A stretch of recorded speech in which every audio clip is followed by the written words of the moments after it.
Assalamualaikum warahmatullahi wabarakatuh. Kembali lagi di channel Emak Saufa. Alhamdulillah di kesempatan kali ini Emak Saufa mau sharing-sharing cara budgeting yang mudah untuk bunda-bunda yang budgeting pemula atau yang sering gagal dalam membuat budgeting di rumah.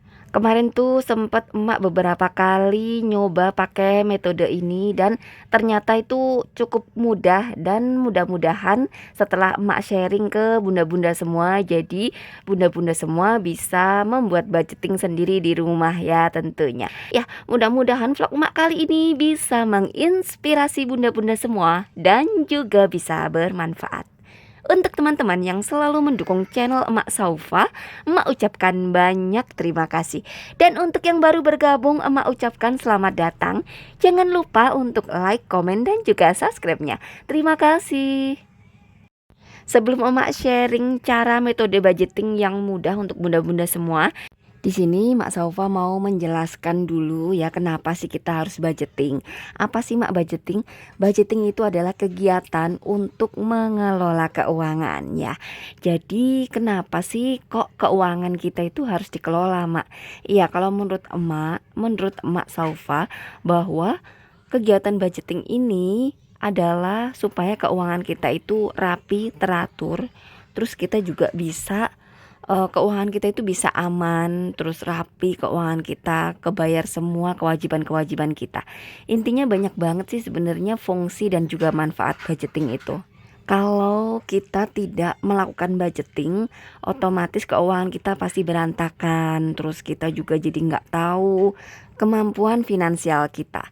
Jadi bahwa untuk manusia itu keinginan, kemauannya itu kan banyak ya, tidak terbatas. Kalau tidak kita ketahui kemampuan finansial kita, pastinya bakal kebocoran atau kebablasan atau amburadul, seperti itulah ya kira-kira.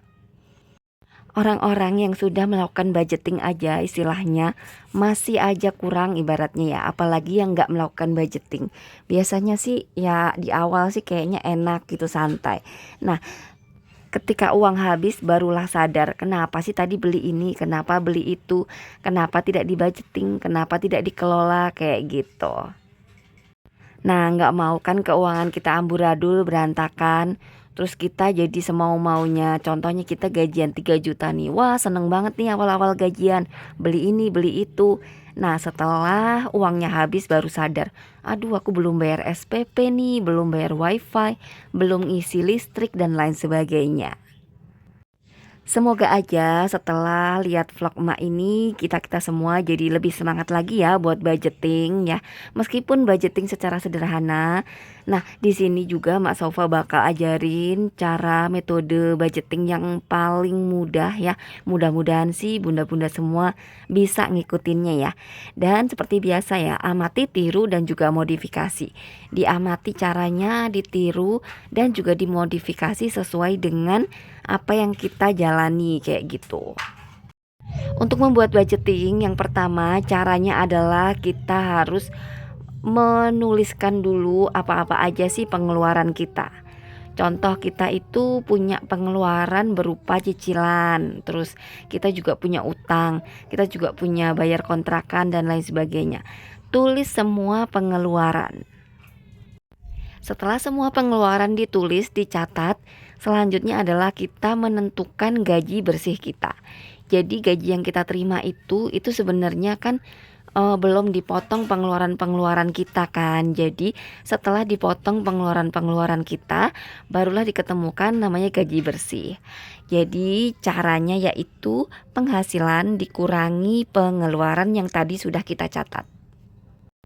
Contoh ya, kita punya penghasilan 3 juta, terus pengeluaran kita itu ada cicilan 700.000, ada kontrakan 500.000, ada buat bayar listrik juga 200.000. Jadi caranya menentukan gaji bersihnya adalah penghasilan dikurangi pengeluaran. Nah, pengeluarannya tadi sudah emak contohkan ya. Jadi totalnya itu semua 1.400.000, terus dengan penghasilan 3 juta. Jadi penghasilan bersih kita adalah 1.600.000, seperti itu. Jadi kalau kita udah tahu nih pengeluaran-pengeluaran kita itu banyak, ya berarti kita harus sadar diri, jangan banyak beli-beli, jangan banyak kemauan, sederhanakan aja pengeluaran kita gitu. Dan kalau seumpama kita udah tahu, "Loh Mak, gajiku 3 juta kok tinggal 1.600.000." Karena sudah dipotong dengan pengeluaran-pengeluaran yang harus kita keluarkan. "Gimana sih Mak, aku jadi pusing nih, gaji tinggal 1.600.000." Ya caranya adalah ke depannya kita jangan banyak pengeluaran, jangan banyak cicilan. Terus cari kontrakan yang terjangkau yang sesuai dengan pemasukan kita. Jadi dengan budgeting kita jadi tahu nih masalah ekonomi kita itu di mana. Terus supaya ke depannya itu kita lebih mudah lagi ngelola keuangannya gitu loh Bun. Dan setelah diketahui gaji bersihnya, selanjutnya adalah menentukan metodenya. Jadi kalau udah diketahui nih tadi ya gaji bersih kita ternyata 1.600.000, itu juga nggak cuman buat makan doang ya. Soalnya untuk hidup itu butuh transportasi, butuh tabungan untuk masa depan, butuh sedekah supaya rezeki kita bersih, butuh untuk belanja-belanja bulanan, butuh beli air, gas dan lain sebagainya. Nah, inilah fungsi budgeting yang utama ya supaya mencukupkan semua. Jadi selain untuk makan, bisa untuk pendidikan anak, bisa untuk transportasi pak suami dan lain sebagainya. Nah, ini emak contohkan ya, seumpama contoh kita memakai metode 50 30 20. Metode 50 30 20 ini adalah metode basic ya bunda-bunda ya. Jadi bunda-bunda pastinya bisa dong ngikutin. Contoh nih 50%-nya untuk kebutuhan. Kebutuhan di sini adalah untuk makan ya intinya ya. Terus selanjutnya 30% ini untuk kewajiban atau untuk bayar-bayar. Nah, selanjutnya yang 20%-nya untuk sedekah dan juga tabungan. Seperti itu. Itu metode basic yang bunda-bunda bisa coba semua di rumah. Nah, contohnya tadi dari gaji bersih yang tinggal 1.600.000, 50%-nya untuk kebutuhan, artinya untuk makan adalah Rp800.000. Nah, kebutuhan ini apa aja ya, mencakup untuk belanja harian, gas, air dan lain sebagainya. Nah, selanjutnya yang 30% ada untuk kewajiban. Kewajiban di sini bisa juga untuk bayar-bayar kayak bayar seumpama nih bayar apa ya, yang setiap hari kita keluarkan kayak jajan anak, terus kayak pengeluaran pak suami, terus untuk kayak seumpama ada sumbangan-sumbangan dan lain sebagainya kayak gitu. Pokoknya intinya bayar-bayar selain untuk makan kayak gitu ya. Nah, selanjutnya 20%-nya lagi untuk sedekah dan juga untuk tabungan. Nah, di sini ada 20%-nya yaitu 320.000, bisa dibagi dua aja, yaitu untuk sedekah 120.000 dan untuk tabungan 200.000. Nah, itu tadi metode sederhananya.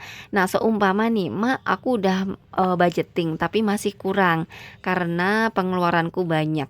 Kalau memang pengeluaran banyak, jadi kita harus smart juga. Cepat mengambil keputusan dengan mencari penghasilan tambahan, dengan berhemat, dengan apa ya, pokoknya hal-hal yang bisa kita lakukan supaya keuangan kita tidak oleng dan tetap seimbang.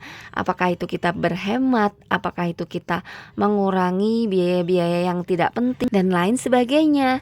Ada banyak banget pilihan yang bisa kita lakukan supaya ekonomi kita itu tetap aman. Nah, tentunya yang diawali dengan budgeting, jadi kita pahamkan kemampuan kita, paham masalah ekonomi kita. Selanjutnya kita tinggal cari solusi untuk keuangan rumah tangga kita. Untuk solusi di sini sebaiknya dimusyawarahkan bersama anggota keluarga supaya keuangan itu bisa sama-sama bisa saling menjaga satu sama lain, menjaga pengeluaran supaya tidak boros kayak gitu. Atau penghasilan tambahan seperti apa yang mau diambil sebaiknya itu dimusyawarahkan bareng-bareng. Dan demikianlah vlog emak kali ini, semoga bisa menginspirasi bunda-bunda semua dan juga bisa bermanfaat. Mohon maaf apabila Mak Saufa ada salah-salah kata. Terima kasih dan wassalamualaikum warahmatullahi wabarakatuh.